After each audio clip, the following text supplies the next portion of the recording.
All right, so there was an assignment from last meeting. I'll catch you up, and then we'll do the assignment. I'm going to write down here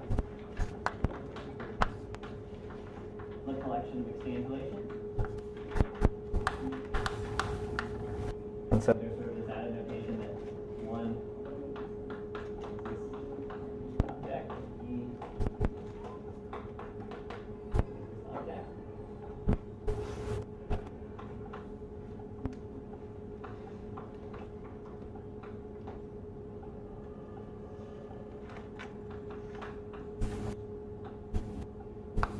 And that a bar represents the adjoint.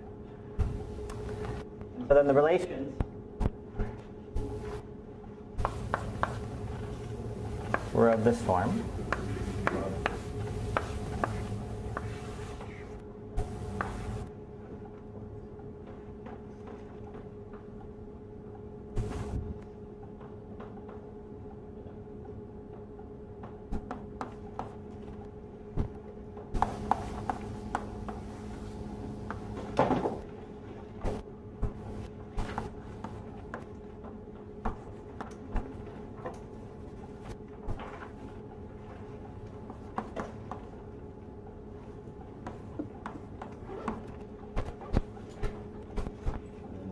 The more substantive one.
Okay, so suppose we have a planar algebra, right, which has these relations. Then there was a theorem that we were going to try to prove, right, which was put it over here.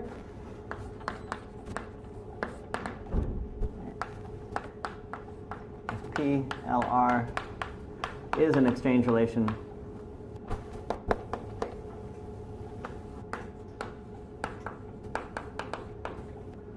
planar algebra. So in the old sense, not in the sort of generic sense without the extra conditions put on to be coming from a subfactor, then the dimension of Pn of LR is finite. All right, so there in the audience, it's probably divided up into people who know this argument and people who didn't as of yesterday, 2 days ago. So anybody who doesn't know it want to say anything about thoughts? Have any thought? Okay, so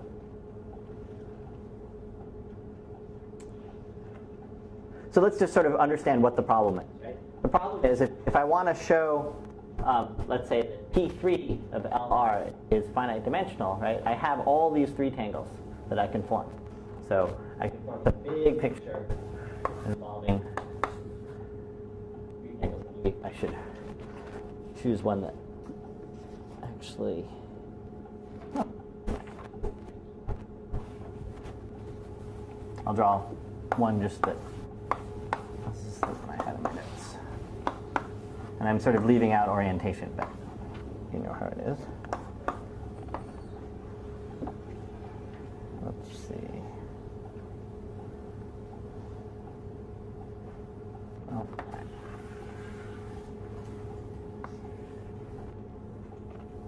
Okay. So this is an example of a three-tangle. We could put any of the labeling set. If PL of R is an exchange relation planar algebra, and I guess we need L equals L2, a finite set. Okay. So this is one example of a three-tangle, right? But I can stick boxes together, connect them up in all kinds of different ways. So you can see that, here's another example of a three-tangle, right? A very simple one. Here's another simple one, let's say. It would be this one. Right? But I can also make much more complicated ones by adding many, many more boxes. And since I can keep on going and adding more and more boxes, I'm going to have some way of showing that some of these things correspond to linear spans of other ones. Otherwise, this algebra is not going to be finite dimensional. So that's the question. The question is, why is it that these relations are going to help me to reduce all kinds of pictures into other pictures, and so that there are only a finite number of different pictures to think about? And so,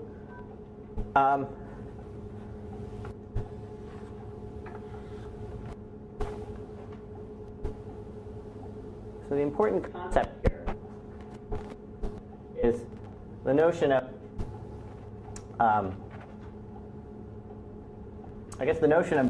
of an area that's enclosed by boxes. So here's an example of an area, and we'll call that an internal face. And so this only has one internal face.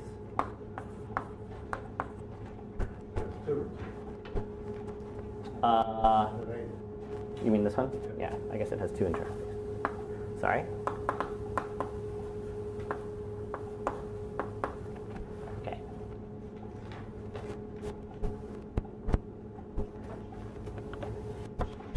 And part of that internal face, if you take a look at what an internal face looks like, let's take this type of internal face. If you take just if you just sort of circle this picture, part of the diagram, right? There's an internal face, right? And there's sort of, that's not an internal face anymore because these are open-ended, but there's sort of two boxes facing this area. And so if you look at that, you should be able to convince yourself that that's this picture, where this is where the internal face is. You see that?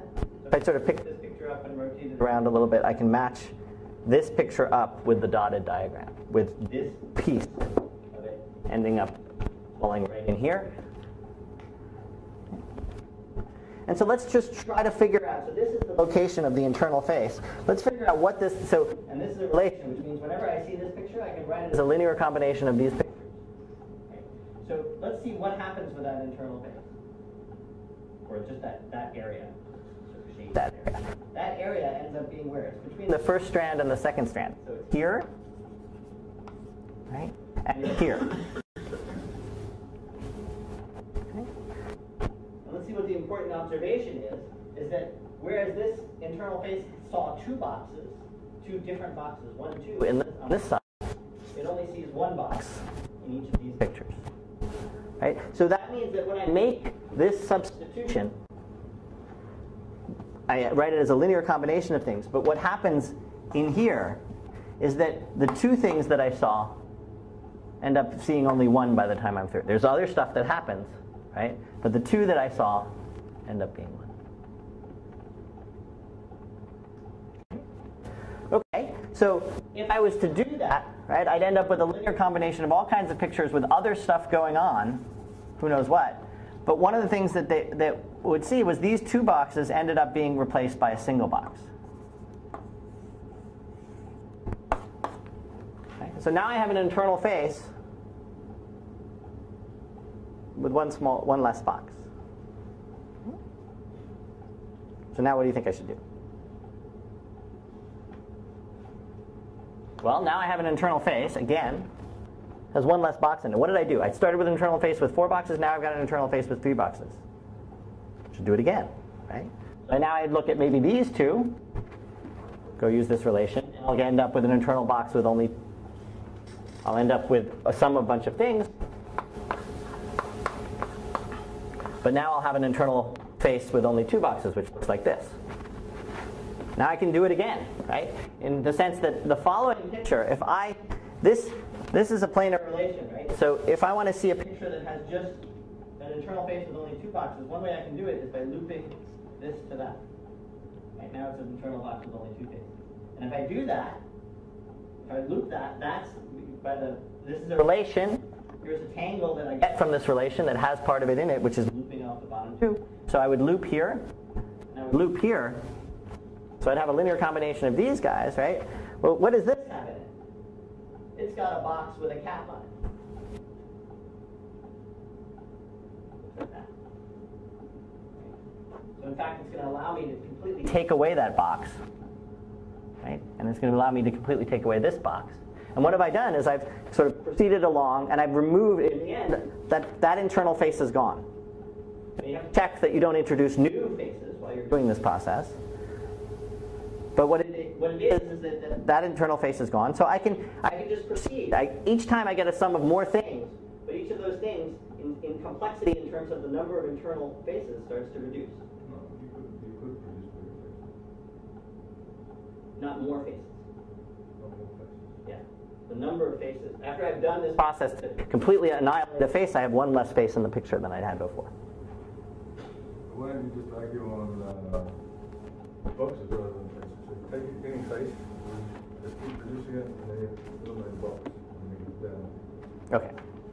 That seems much more compelling. Yeah, that's right. Okay. Stupid other faces.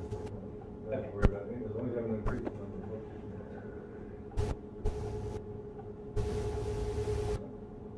Yep. If there's even a simpler argument. And it doesn't matter which substitution you start first. It's a face. No, because that's the statement of being a, the planar relations impose that there's an equivalence between them. That's the modding out by that ideal of relations. Yeah, so you fix a face, so as Lon says, you fix a face, you annihilate it, right, and you have one less box. Okay. So we can keep doing that until we have, well, no internal faces, because as soon as we have no internal faces, we can't do this argument anymore. Okay. So now we have to sort of decide what are the pictures, how many pictures do we have left? Maybe with no internal faces, we still have an infinite number of pictures. But that turns out not to be the case. So if you want to do three boxes, let's see. So this is just a graph theoretic question, right? Which is that every time you have a box, it's a 4-valent vertex, right? And you're going to have, so in the end, so any picture, let's see, a picture like, well, perhaps instead of doing it, I'll sort of draw you the types of pictures that exist. This is an example of something that has no internal face. That's a 3-box. That is a 3-tangle. And there are rotated versions of this. So there's, let me draw you another one. So another one would be, oh, yeah, probably all these guys, right? Yeah, okay. So these guys. Thank you. Saved me a lot of trouble. And so to argue in more dimensions, it's just a graph. It's a, vertices minus edges plus faces have to be constant, right? So the number of faces, you sort of bounded. So vertices minus edges. So vertices correspond to the number of boxes. So, and so do edges. You're sort of limited in that way. Okay, so what is it? So that's the proof, right? So that's the proof that says these things are finite. Now there's no guarantee, right? So this is a relation that we can impose. We haven't said anything about the coefficients. And if we impose this relation, we know that we've taken this very infinite large thing and reduced it to something that's finite. There's no guarantee that it's not 0. Right? So as what we say, if I make different choices, I may end up with new relations. And those new relations force everything to be 0. So,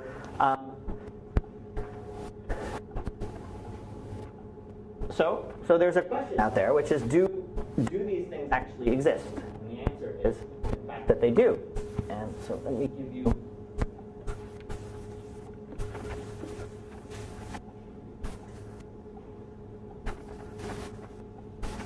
the first sort of, so I guess Temple-Lieb is an example of this, where there are actually no 2 boxes other than 1 in E. You can show that those, in fact, is fine. But let's do the first sort of not obvious one, which is Proust-Penland. planar algebra, which was introduced by Vaughan and Dietmar-Bisch. And so it describes, so here's the scenario that it comes from. And the scenario in subfactors that it comes from is, suppose you have an intermediate subfactor between n and m. Okay. So this intermediate subfactor,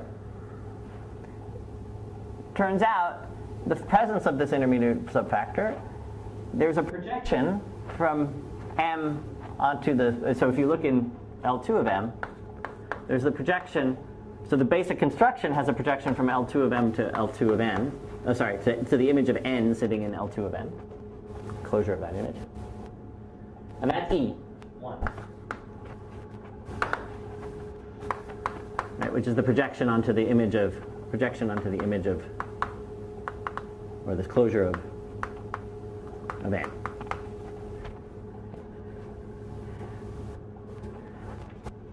But you're going to have another, if you have a P here, there's another projection, which is the projection onto the image of P.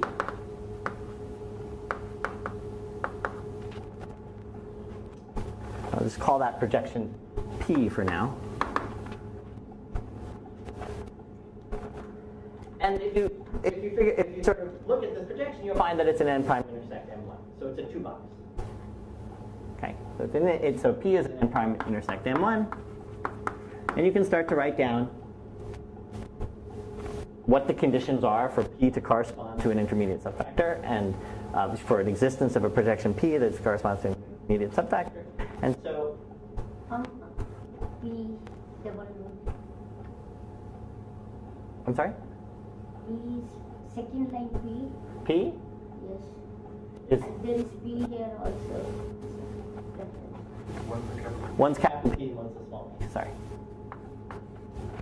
And they're supposed to correspond. They're meant to be the same letters. Corresponding to the same thing. Okay, so there's sort of so there's a nice theory developed about what these P's look like, how, what completely characterizes them.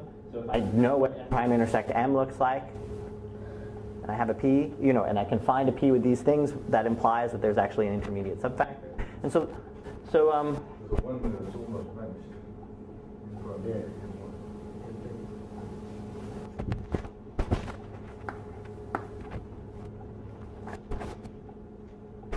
okay, so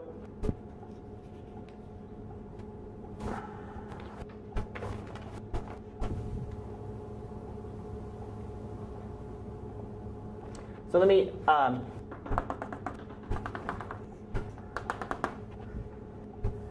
so as it was originally presented, it wasn't completely clear that it was an exchange relation subfactor. But let me write down what the exchange relations turned out to be. So it's just a simple modification of what were actually a description. So these are the relations. If you turn the relations into pictures, these were the relations on P.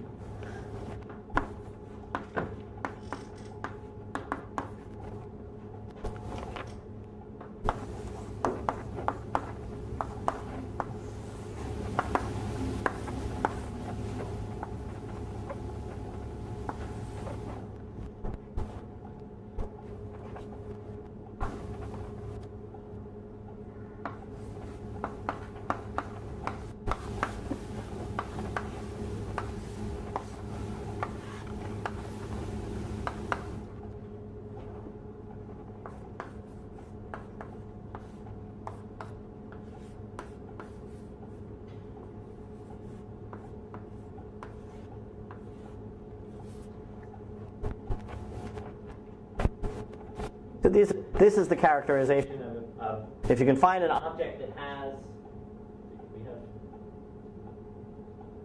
if you can find an object that had these properties to them. Okay. So this is the property that it's self-adjoint, right? And the involution preserves it. This is the property that its expectation onto M is a scalar. This is some property that came from never mind, from another characterization. So if you can find a P with these properties, it tells you that there's an intermediate subfactor from the planar.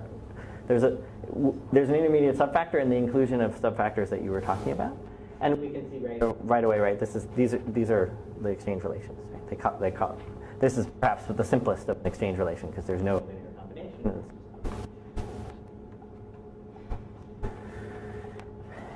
And I guess this is one point of view about the planar algebra, but there's another point of view in terms of a presentation of the planar algebra that's really quite pretty. And that's to think of the following situation, which is where the Fuchs-Catalan algebras came from, which was, so maybe I should contrast it with the Temperley-Lieb algebra. So let me remind you that the Temperley-Lieb planar algebra consisted of essentially boxes or tangles,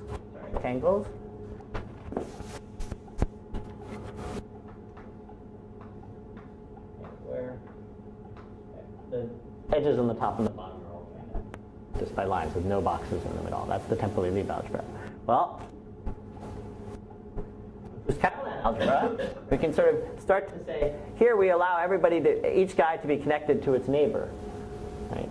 So maybe we should impose some sorts of restrictions on this process. And one way to sort of describe, one set of rules to make is to sort of label the endpoints in the following way.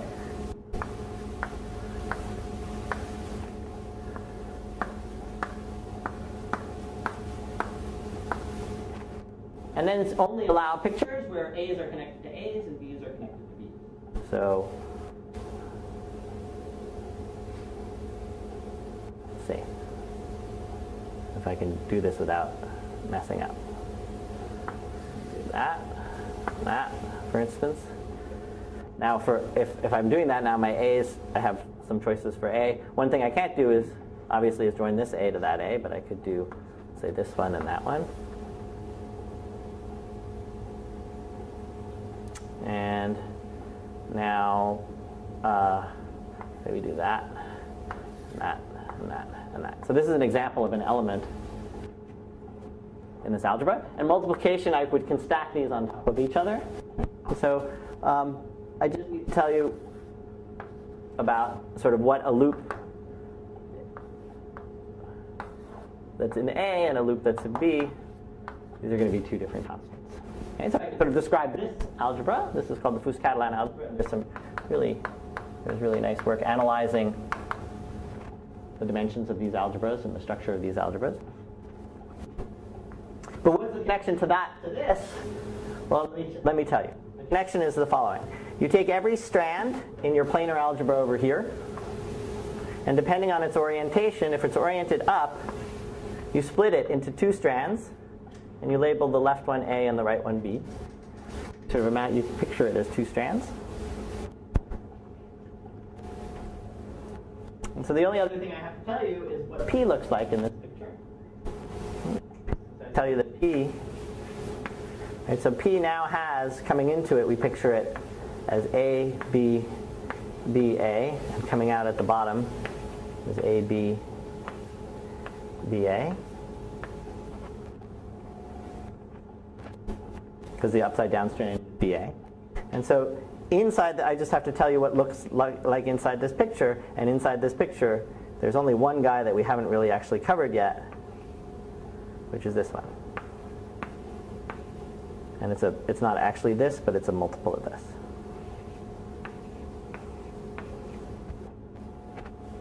Okay.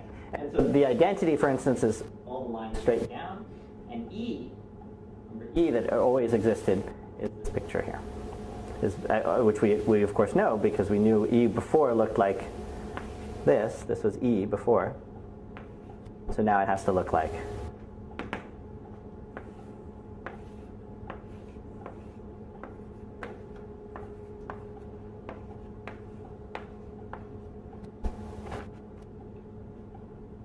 right. So if we're sort of trying, so this has a lot of rich structure, and the point is that it has an exchange relation structure. So this class of things have some choice of coefficients, at least that we know of, and choice of boxes. This is it. We would have the labeling set now being a single 2-box. L2 would be just a single element P. So we have an existence of some exchange relation.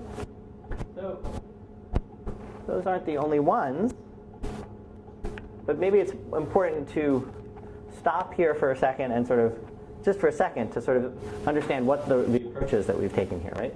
So this is some sort of, this approach of sort of designing these things and sort of analyzing them, and it's certainly that argument that sort of reduced the number of faces, or the number of boxes, was a skein theory kind of thing, right? It was a skein theory argument. And Ed Vaughan had 8 lectures, I don't know. I think he planned on saying something about sort of other versions of this that are really, really pretty and nice. But as an approach to sort of the study of planar algebras, and I think of studies of subfactors, and I think one could argue that this is really something that wouldn't have come out if you had pictorial points of view on these stuff, right? Is this skein theory type of approach and what it does. And are there? So who is it? Should I mention some? No, but there were these. You were telling me about these arguments involving bubbling up to the top and stuff like that, right? Oh, it's a Bigelow's jellyfish argument. Yeah. Yeah. So there's some nice. So whereas for a while, skein relation type arguments always talked about reducing numbers of boxes or reducing something. In Stephen Bigelow's argument, it's sort of really novel because it doesn't involve reducing; it involves sort of counting something else, which is sort of a distance between something and something else, and sort of has this. At least there's some notion of a jellyfish and things bubbling to the top. Is that accurate? Yeah. Okay. For now, in our wanderings, we're going to just sort of stay with exchange relation planar algebras. And again, going to put you to work a little bit, if I can. To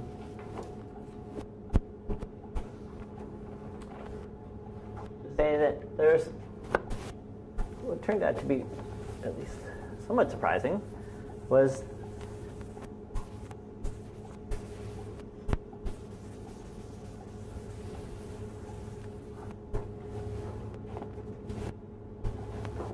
a theorem that said all depth 2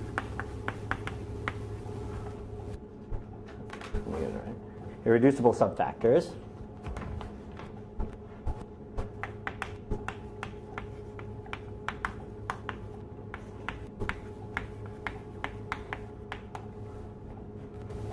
are exchange relation, have exchange relation planar algebra.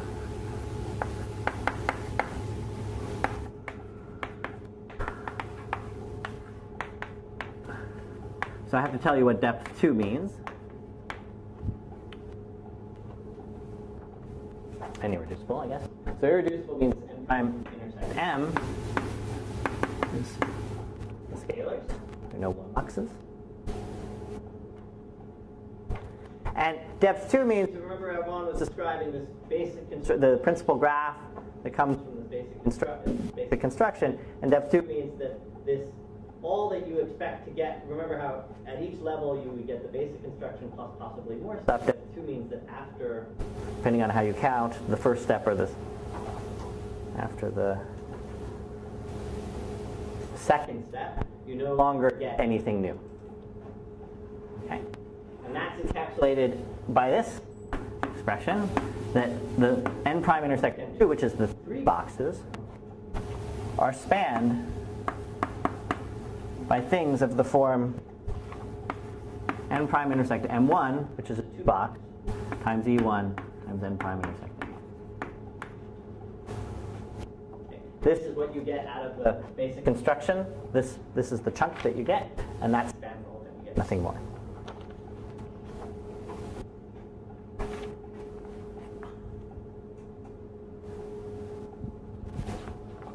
Okay.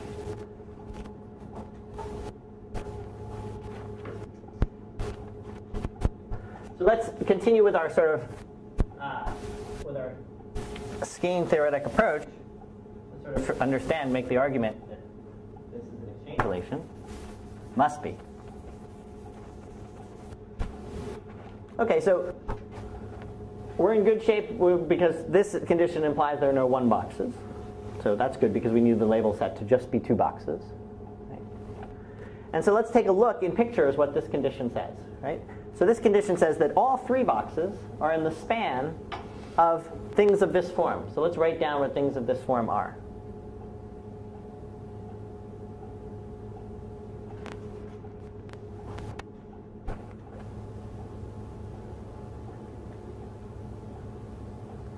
Second.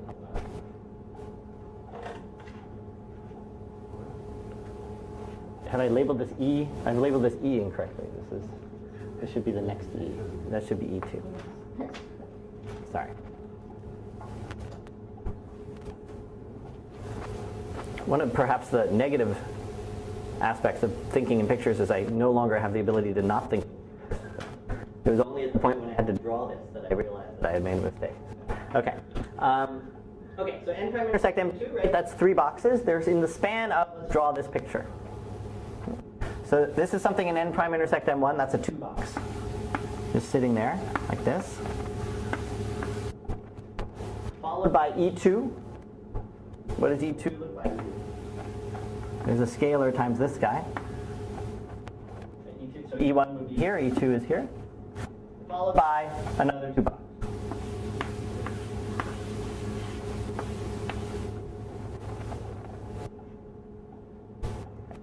So the span of these pictures equals anything, right, with 3 things coming in and 3 things coming out.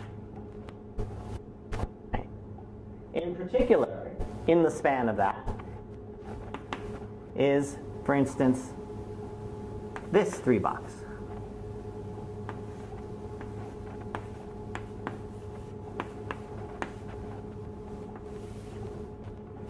Right. This is an example of an element in M2, n prime intersect M2.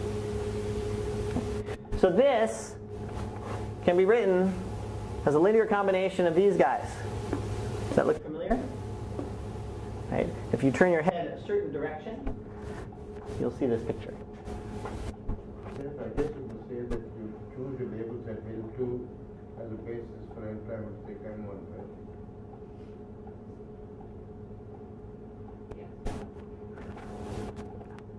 That's great. Because otherwise you might have an infinite number of labels. Right. So let's set L2 equal a basis equal correspond to a basis of n prime intersect M1. And we'll have the correspondence be exactly to the basis. Or basis or spanning set. I guess basis. Yeah, basis. This? N1 intersection. And floating up. And prime intersection. Sorry. Okay, so right away we see that these depth 2 planar algebras, from depth 2 are exchange relations. So now, all right, so what are the depth 2 planar algebras? Well, one of them we've seen, we've sort of talked, I haven't, but everybody else has, talked about group actions. And one of these depth 2 comes from the action of a group. So let me set up that situation. So you have a type 2-1 factor, M.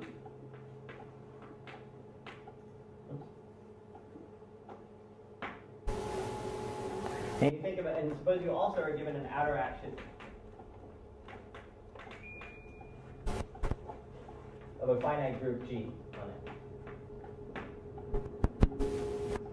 And you have it implemented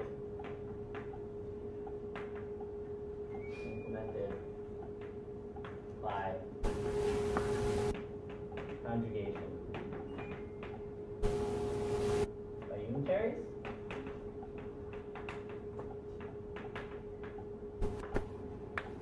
UG, G in the group.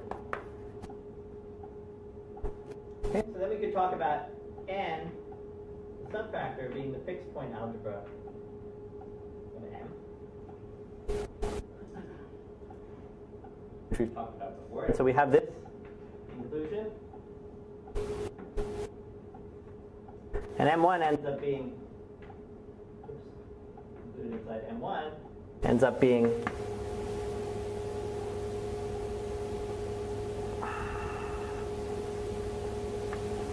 the von Neumann closure of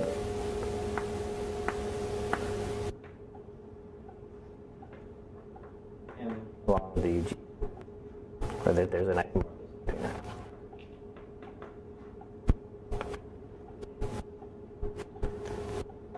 Okay, so and in particular, n prime intersect M are the scalars, n prime intersect M1.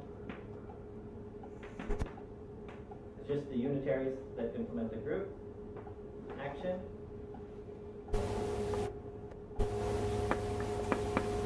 So the span of that.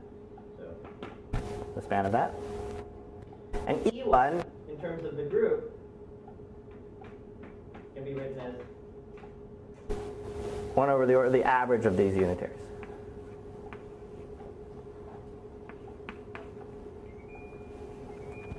The implementation of averaging over the unitaries is going to create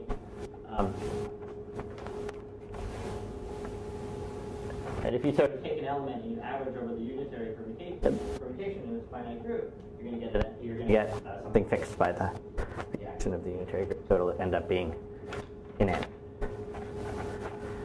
Okay, so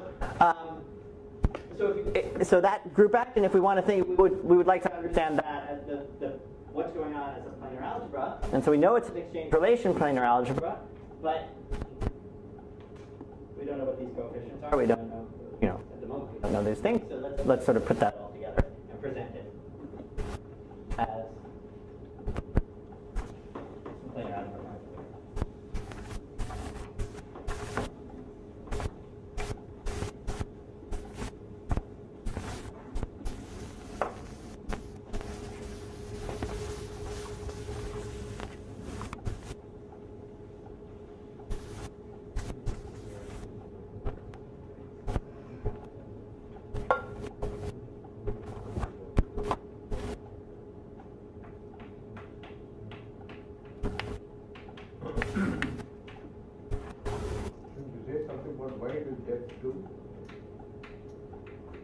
I'm sorry?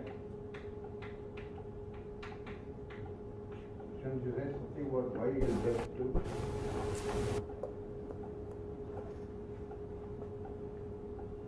Probably.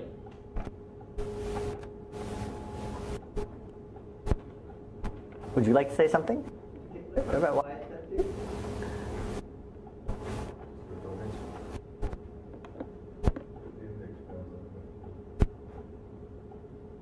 that the only reason? The one points out that the dimension, just by a dimension argument, the adjacency matrix has the index corresponding to, the adjacency matrix has the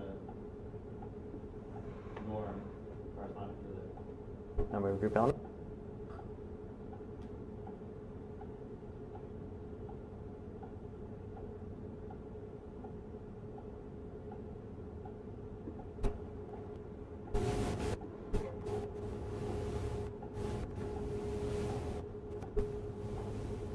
How was it originally shown?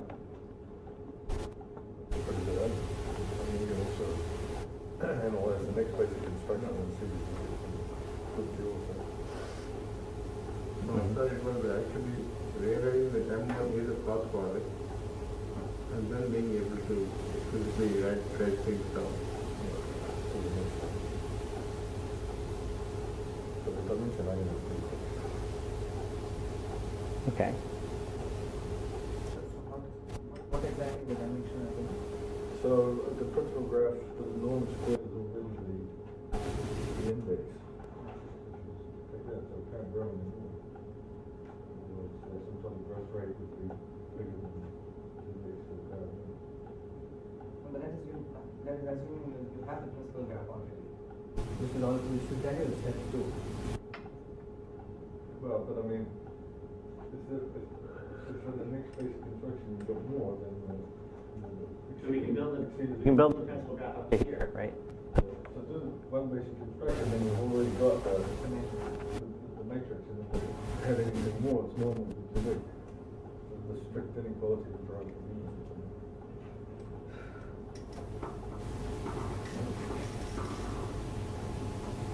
Yeah, I can explain to you like this. Leave it to leave it to Okay. That's actually sort of a good way of living life. That leave it to Messiah. leave it to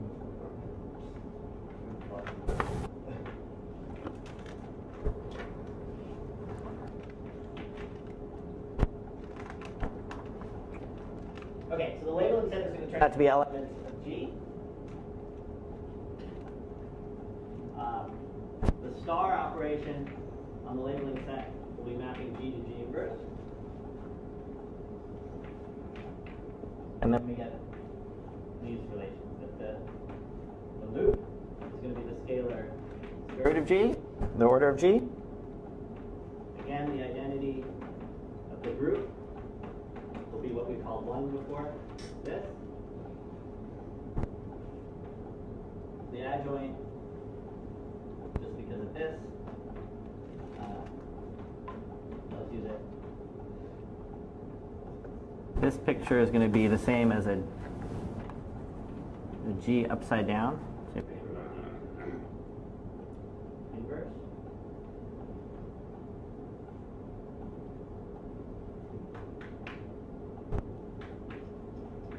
And then these turn out to be the relation.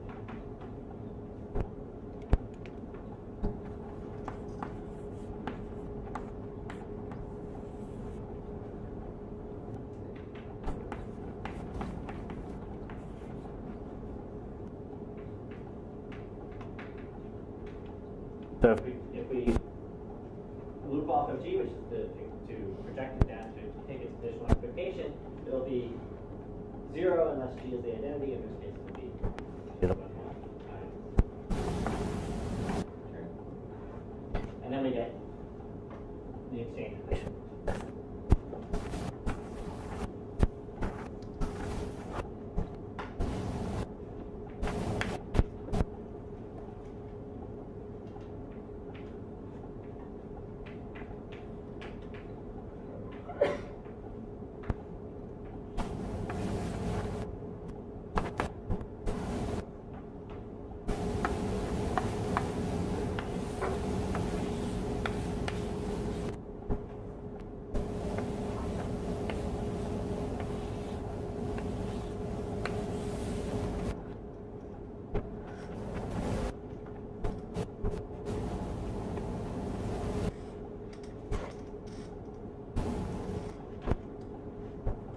And then there's one final relation, sum of G, which is this condition here. One is the sum of the G's.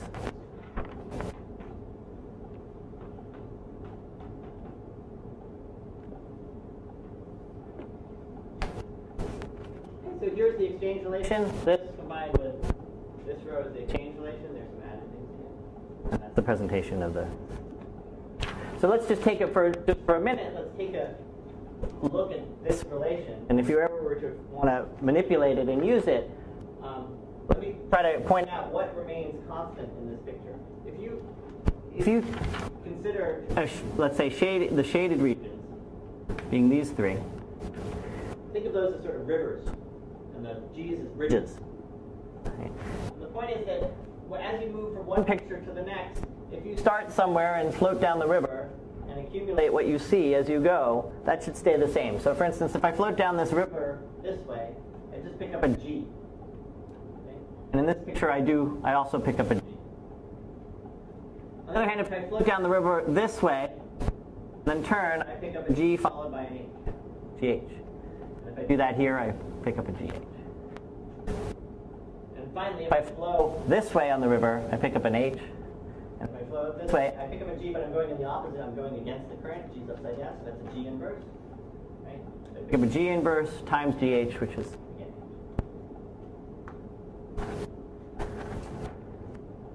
so if you'd like, you can then turn that into a presentation of the planar algebra where instead of you end up labeling the strings, so you can replace manipulating these things or using them or thinking about them. There's another description of this planar algebra, which says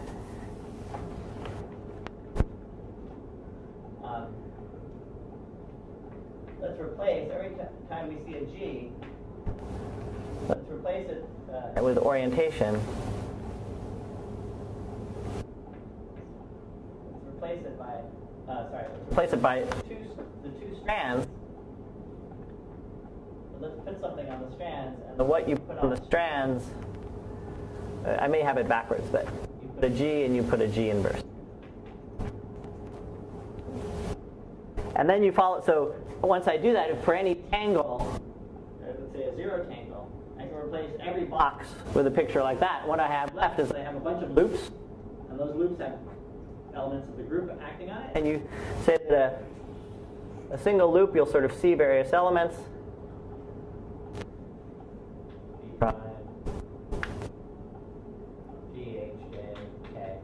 So you read off this word, and if that word is the identity, then you pick up a factor of order of G to the 1/2, and if that word is not the identity, it's 0. It makes the whole tangle 0. So that's an alternative description.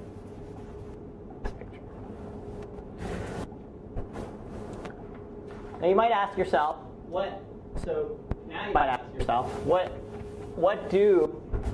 is there a nice presentation in this group structure, in this group planar algebra, of, for instance, of what does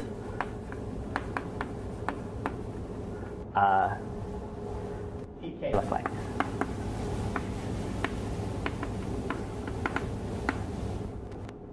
Okay.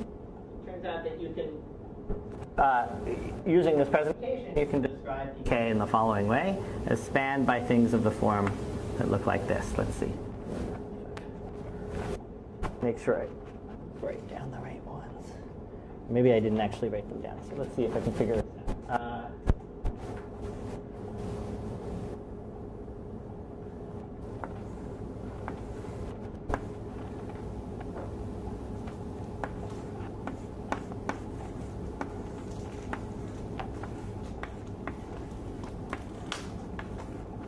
And then depending on where you are at this point, it either looks like that,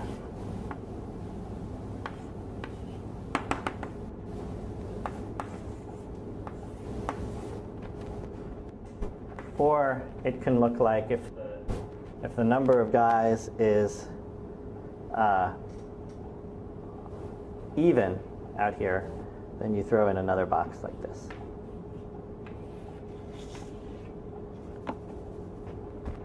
And that, if you now cycle that over all the possible labels of the group elements, you get an orthonormal. You get a orthogonal basis. I don't quite remember whether it's normal.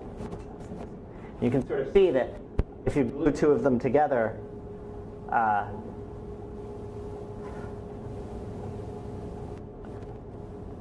well, it's sort of hard to see, but if you were to glue two of them together, you'd have this whole big picture all glued together with only strands coming out here, so those reduce rather quickly.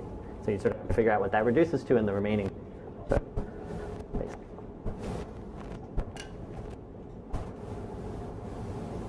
Okay. So let's see. So, how are we doing on time?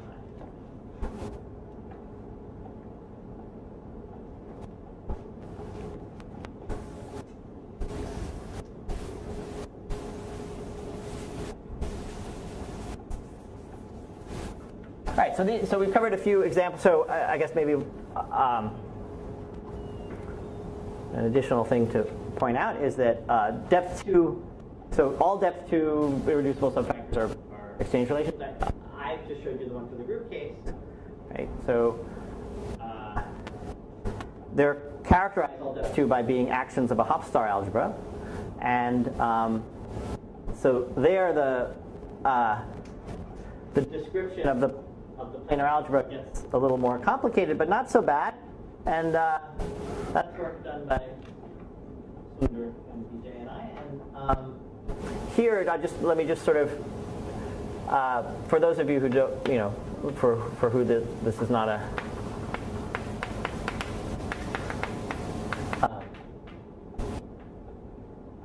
familiar, then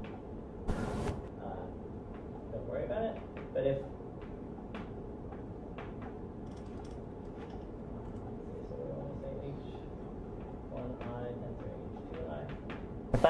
if that's our notation for co-multiplication, then how does that correspond to a picture? It corresponds in a very lovely way to the following picture, at least lovely in my book, which is that this tangle is written as the linear combination over I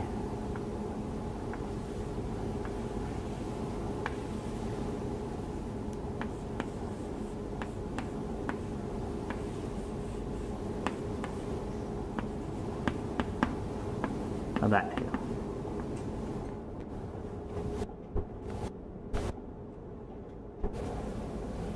Okay, so that the co-multiplication in the Hausdorff algebra ends up being, if I have a box like this, I can remove this one and replace it by two others. You see right here, right, that if I was to now stick a G over here on both of these, if I actually stick a G, what do I have left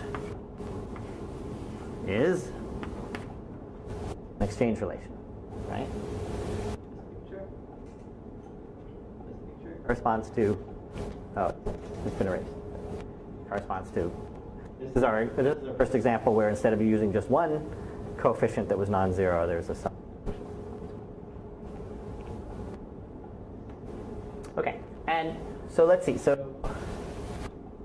what else should be mentioned here? So one thing to mention is, or just point to, is Shamindra generalized this notion of exchange relation to not for two boxes, but for larger boxes, which is very nice work. And just recently, a student of yours.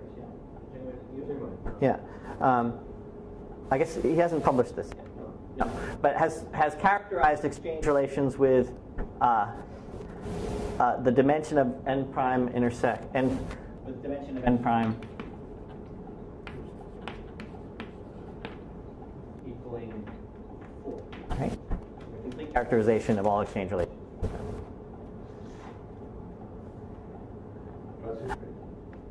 Classified. Subfactor inclusion. And I think if I understood those notes correctly, so here's a I think an open question, which is the exchange relation has there is a linear combination of two different types of boxes, right? So this picture, I've forgotten which way I drew them originally, but this picture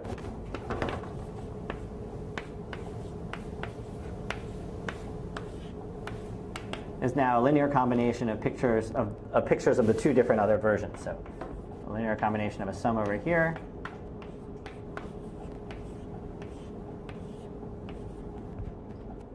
plus the third kind, which is this one.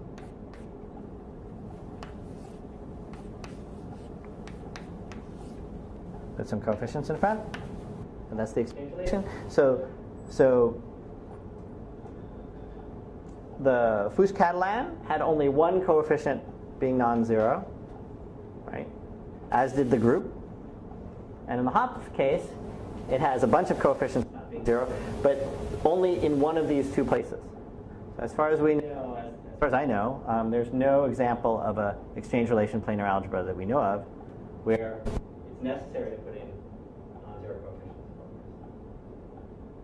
coefficients. And it's conceivable that such a thing is ruled out for some reason, but I've never been able to see a good reason for that.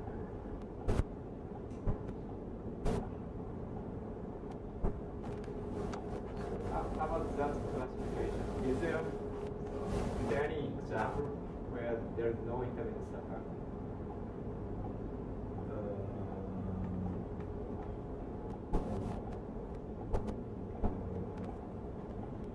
Don't think so.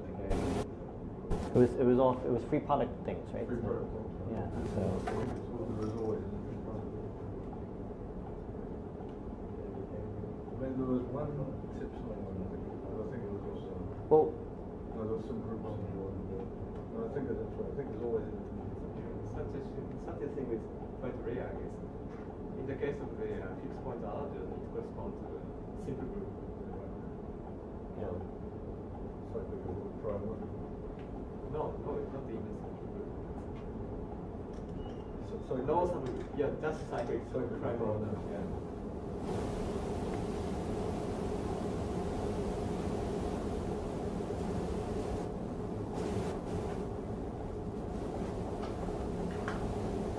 There's none of all the four. All's not prime.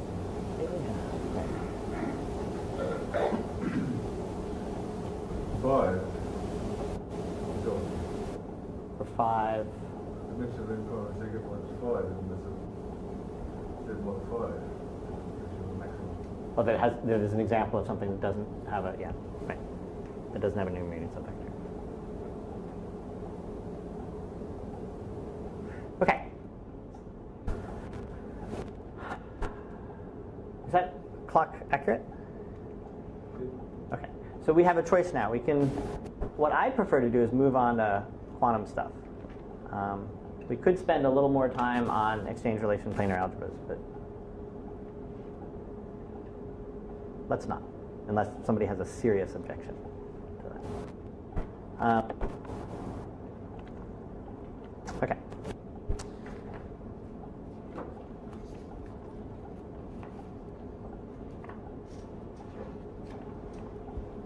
Okay, so I think this requires a clean board.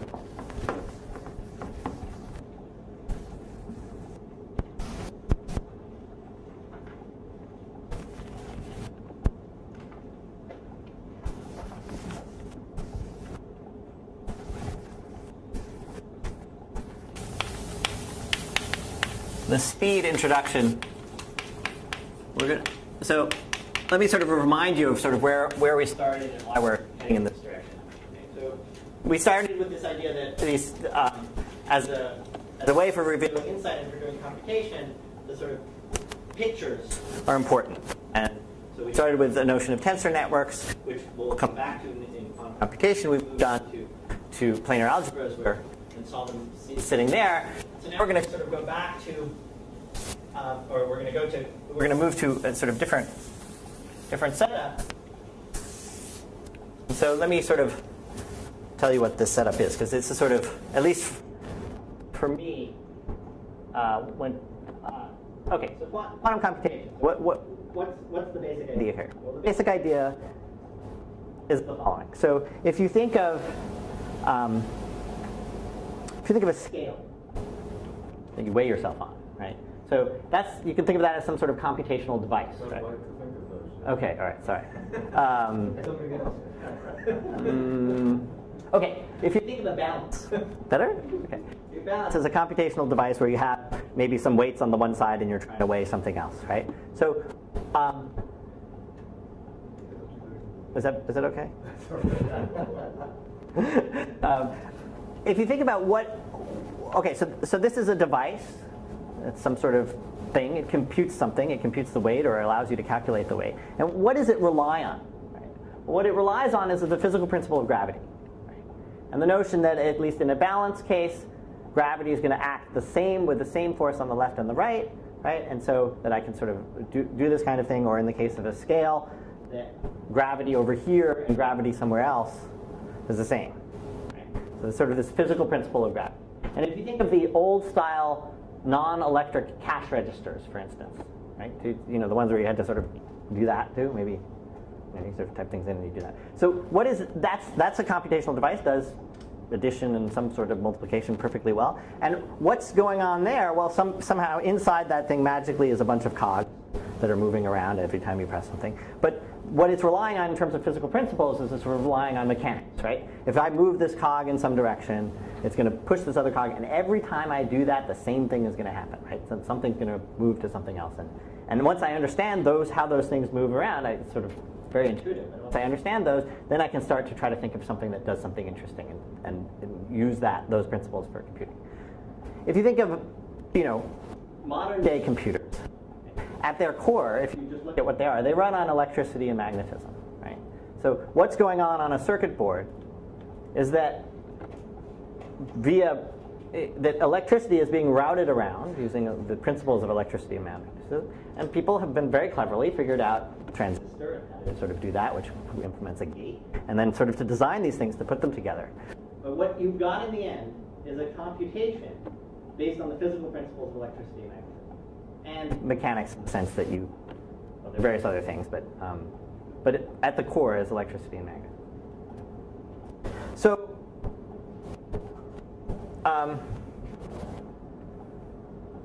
Feynman, at some point, sort of said, well, there are other physical principles in the world, right? And so he's focused on quantum mechanics, right? So quantum mechanics describe how tiny, or we believe that quantum mechanics describes how tiny particles interact, right? So there are these tiny interactions that aren't covered by these other physical principles. And the question is, okay, let's use those as a building block for computation. Let's design those as your basic maneuvers and ask ourselves, let's try to build something out of that. So you can sort of ask the question, can I physically control these interactions in a way that makes sense? But you can, so that's the kind of akin to saying, can I build a circuit board? But you can ask the other question, right? Which is, suppose I could, what would it be good for? What can I do that I can't already do? What could I do, if anything, that I can't already do? Now, certainly, we don't know with mechanics. It's pretty hard to imagine that using gravity and mechanics you could reproduce what a computer does, right, without electricity and magnetism. So the idea of quantum computation, right, or sort of this whole field, is focused on, if you start with the idea that quantum mechanics is what you can do, and that let's just hypothesize that we can control those interactions, then what is it good for? What can we make it good for? What can we do? So once you take that point of view, right, so what we need to do, if you want to sort of ask that, or a helpful thing to do, is to sort of abstract away all of quantum mechanics and just sort of end up with a set of rules, just like that you do with electricity and magnetism. You just end up with and OR gates, and you sort of say, start to go, or a Turing machine, however you want to sort of say what it is that you want to do. You can sort of describe the basic idea of what your computational device is, and then sort of ask what kinds of questions can it answer. So here I have how do you have any idea that you couldn't use quantum mechanics in a completely different, maybe more clever way to come up with some things not based on the gates?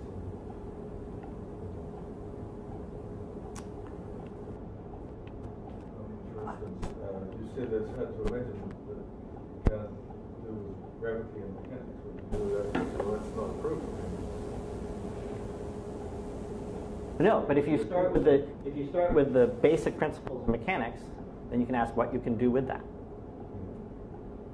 I didn't say it seems hard to imagine, but nobody says you can't.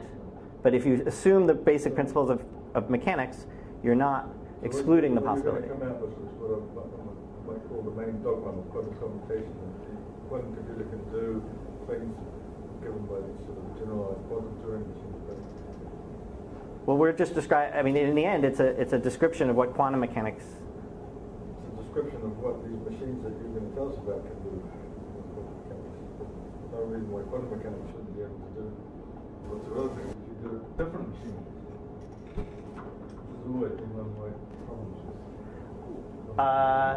So I'm not sure that that's actually true, right? Because you have a model of quantum mechanics, which is a model of how you think. Well, go ahead and I'll bring up this. Okay. So we have a little work to do. But here's where we start. So we're going to start with a finite dimensional Hilbert space. These are the ingredients that go into it.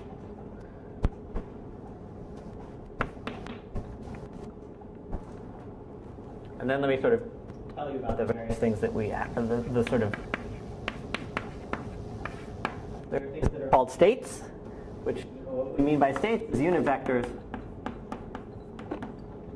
and the tensor product of n.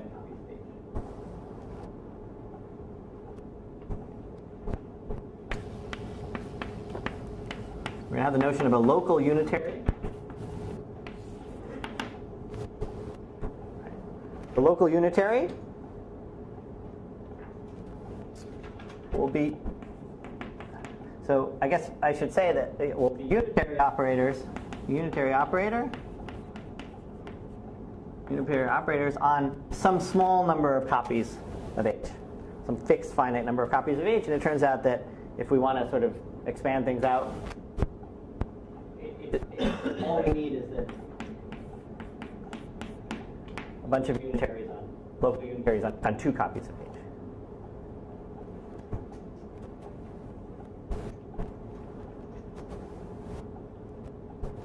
Okay. And then we have an idea of a local measurement. And by the ingredients that go into a local measurement, and I'll tell you more about all these things.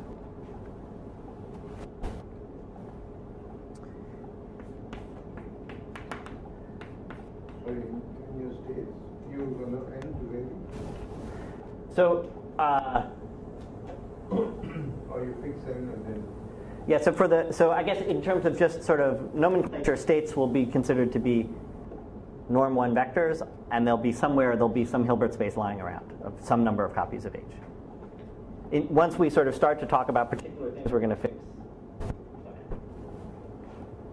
So we have a local measurement, which is well, what does that mean? It's just a decomposition of the identity with projections.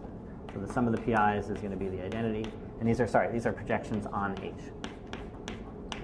So I guess there are k of them. Actually there can be less than k of them. We don't need to be rank 1. There are no more than k to be the identity. Okay, so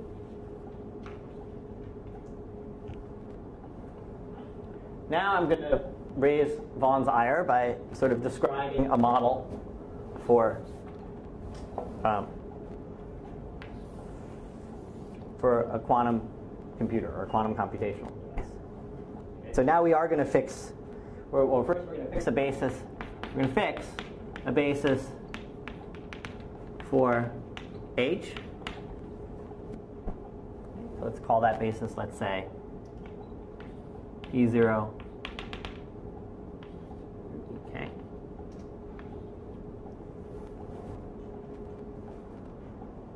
Okay, and so here's what we will think of as a quantum computation.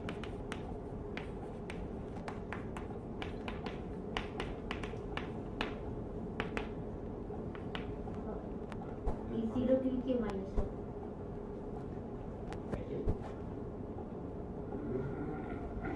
Or maybe I should go.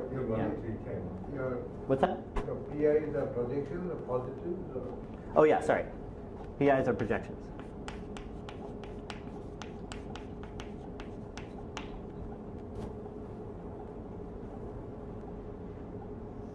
Okay, so we're going to start with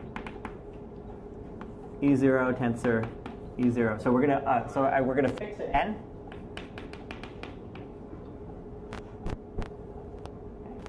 So we're going to sort of be acting in a space in this tensor product H n copies of H. We're going to start with the very simple vector state E0, tensored with itself a whole bunch of times.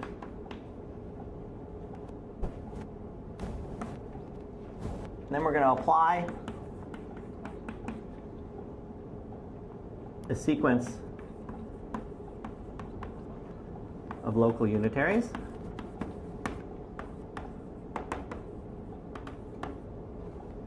Let's say U1, U2, U3. So let's see what I mean by that, right? So local unitaries are unitaries in this case. They're acting on 2 copies of H. And in this case, we're going to, okay, so it's another norm 1 vector. And now, at the end, we get to measure. And let me tell you what measure means.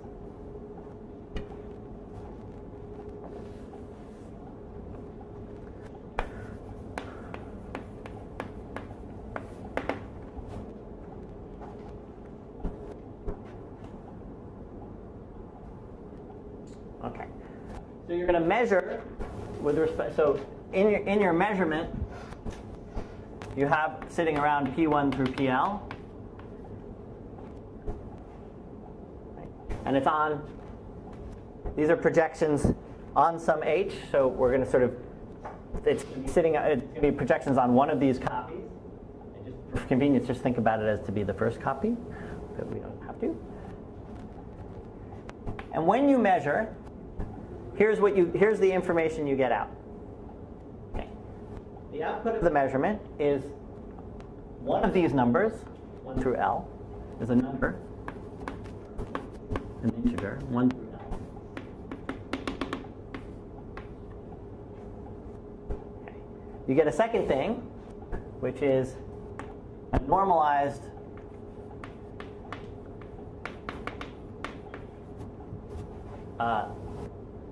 state.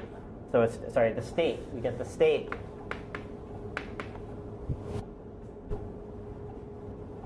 So if the number was I, you get the normalized state PIW over the norm of PIW.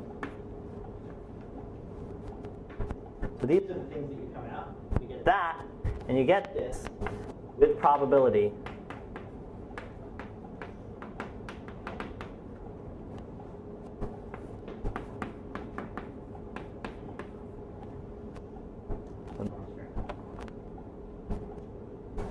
PIW.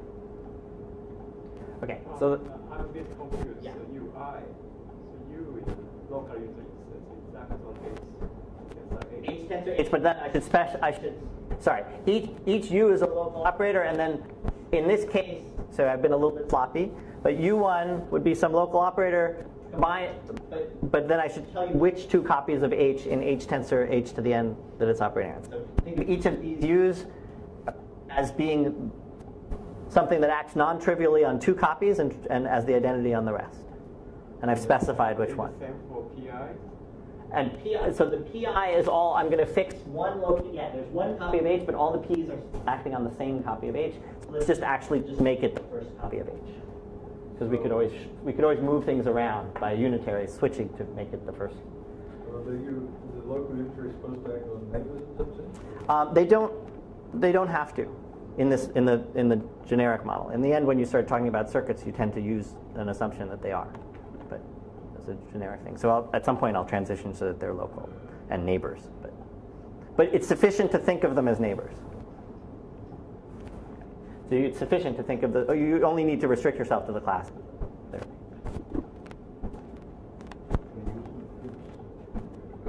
Yeah. So a unitary flip can do that, right? So you know that's. Right? If you wanted to act on 2 ones that were far away, right, you'd sort of move. You could take this one, flip. You just use the unitary that flips them to get it close, act on the unitary, and then move it back around. If you wanted to sort of do everything locally, but at a cost, that would be a cost. At a cost, which is important. Okay. Okay. So let me stress. So let's sort of go back over this again, okay? Because this is all new stuff. It's rather confusing, but you start, yeah. Sorry, I didn't quite. What is a number 1 to P? Yeah, 1 to L. So when you do a measurement, or when you measure according to a set of projections that add up to the identity, and that's just an action that you do. Okay? And the outcome of that action is one of L different vectors, these guys, along with knowledge of which I, it was, which is this. And this happens when you say measure. It's like flipping a kind of probabilistic, it's a probabilistic event. It'll happen, the ith measurement will happen with probability proportional to the norm. So proportional to the norm squared, so the amount of the vector in the direction of that subspace corresponding to pi. Right, so W, right, splits up into, we can decompose W as pieces sitting in each of these, the ranges of each of these projections.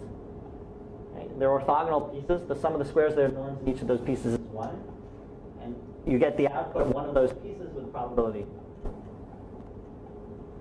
proportional to the squared. Okay, so here's the important thing to understand, which is in this model, you do not get to ask arbitrary questions about W. Okay? I don't know W at all. W is in the background. I don't know it. The only thing that I can know about W is by a result of a measurement. So let me sort of make that clear. You can't look at W in the normal sense of the word. I can't get you can't sort of know the coefficients that W things. You can't expand it in a basis. You can't do any of that stuff. The only thing that you can do is anything that you can do structured in terms of a measurement.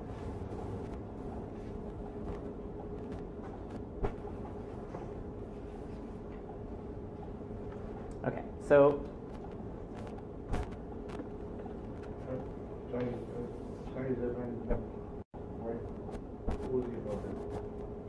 you make a measurement, you get a number and the state of the measurement. Mm-hmm. You start with the state W, you make a measurement, the state changes with a certain probability. Is that it? That's right.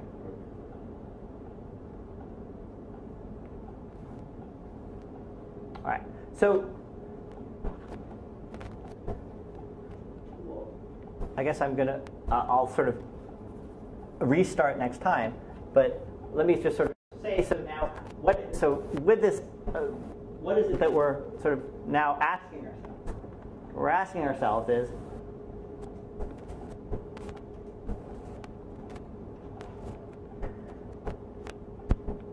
assume that so what we're asking is, we start with the state that we know. Then we're allowed to apply these unitaries. So I can pick unitaries specially designed. And in the end, I can do this for some amount of time, counting some number of steps. And then eventually I do a measurement, and I get out some information. So the question is, can this be used, by choice of my unitaries and my measurement, can this be used to answer interesting questions? So the first thing to say is that, and so what is it that,